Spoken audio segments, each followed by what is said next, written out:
G'day everyone, it's Jill on the 4th Unlock the Past genealogy cruise. This evening I've got Jane Taubman with me. Jane's one of our star speakers, and one of the reasons that I came on the cruise, Jane's been speaking to us on the Family Historian software, and she's done one or two other sessions. Yeah, I've been into most of Chris's sessions. Yes. And quite a few of the others. I mean as a performer, Jane. Oh, as a performer. Well, Yes. I did a little session on photography, a little bit about composition and just laying out photographs, which seems to have been quite popular. And I think that was rather successful. You had a big audience. Yes, And I have did. people been telling you that they've applied their learning? Oh yes, I've had quite a few people say that they were wandering around looking for red-coloured ships and making sure they didn't have any trees sticking into the top of people's heads or out the side of the shot. So yes, it seemed very popular. So that was a bonus. You haven't been on a genealogy cruise before? No, this is my first genealogy cruise. But you've done land-based, in-house, sort of residential, that's what I'm talking about. Yeah. So, I've done sort of residential courses which I've taught on Family Historian, and I've also done a few general classes quite near to where I live. so how does the cruise experience compare with the residential? Because we're on such a big vessel here. Yeah, I mean, I didn't find the vessel too distracting because we've all been brought down into the conference area and everything's sort of handy. Yeah. And the way that the lessons are planned, there's enough time to go and find something to eat and then come back down again. And it's just been very relaxing, really. You found it relaxing? Yeah. That's great. And sorry, I made you digress before. You were telling us about the things that you've attended, the other speakers' sessions. No, I've been to the Chris Patton sessions because all my ancestry is UK based.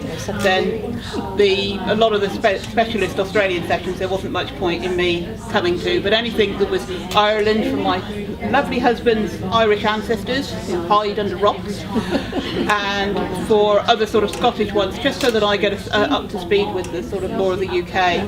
So it's very good. It has been of a benefit as a learning experience and a sharing experience, a teaching experience. And I went to the DNA this morning, and I'm 10% further down the road of understanding it. I thought you were a science-based person. I am, but I can only remember so many acronyms in 30 seconds. And your facility with the Family Historian program just, is wonderful. You work as a techie person in real life? In my normal life, I work as a techie person, yes. Techie person.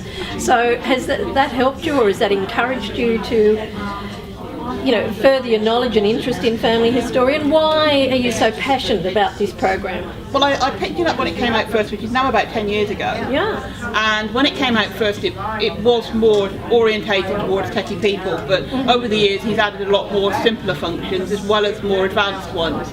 But it's very easy to pick up now. But what happened was I set up a little website, just to share a few queries, which are the way you analyse data on Family Historian.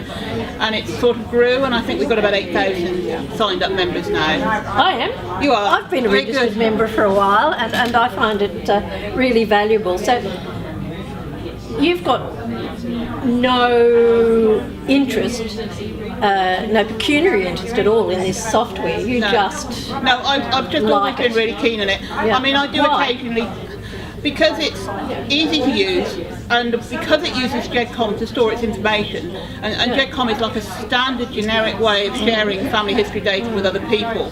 It means that if you want to share with somebody, it doesn't really matter whether they're using the Family Historian or something else, but also it's very clear and concise about where information goes, but it's also very flexible to put information in, and I'm hoping over the last 5 or 6 lessons you've discovered that. I think you have a few converts to the program, and what I've learnt is it's wonderful having a database that's got a lot of information in it, but if you can't retrieve that information, it's a bit of a deadlock.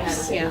And you've just shown us how, well, I won't say easy, how one can massa or do queries, create plugins to extract that data. Yeah. So do you think that's one of the strong points? Yeah, and also one of the huge benefits with having the user group is that if you don't know how to do it, as long as you know what you want to do, there's nearly always somebody that will volunteer to either tell you exactly how to do it or actually do it for you. And because the user group's there to share things, if somebody writes a plug-in, like the one we shared the other day for listing all the people. You solved a problem for me, and I went and did my homework in the cabin that night, and hey presto, I had an answer, and that was wonderful. That was super. I believe that Google Genealogy actually do sell this product if anyone's interested who's watching. Now let's just before we close, get back to the cruise. Yeah. What are you taking away from this cruise? Have any positives? Oh yes, we better not do the negatives. Yes, lots of positives. I mean, I've picked up a lot more about what to do with my Irish ancestry, because obviously with Chris on the ship, it's been a huge amount of data. And I've also met lots of sort of interesting people, and I even made a connection. There's a lady on the ship who shares some of my brother-in-law's genealogy we've just discovered today. Oh, isn't that fantastic? So even though we're sort of remote, and yes, you know, none of my people ventured out of Dorset, much less got on a ship and went halfway around the world. But I have picked up a lot of things, and we've had a lovely time. We've met lots of great people to talk to. And in fact, we went out yesterday with the people off the ship, off of our table. They took us out to Port Arthur. Oh, fantastic. So, no, I mean, we've had a great time. Even Stephen's enjoyed himself. Even Stephen's enjoyed himself, my husband. That's Mr. Jane. Well, Jane, look, thanks so much. I can't say how much I appreciate what you've given to the cruise. It's done wonders for me. I think I might even be able to do an introductory talk on family historian now that I've been educated. So thank you very much. Okay, you're welcome.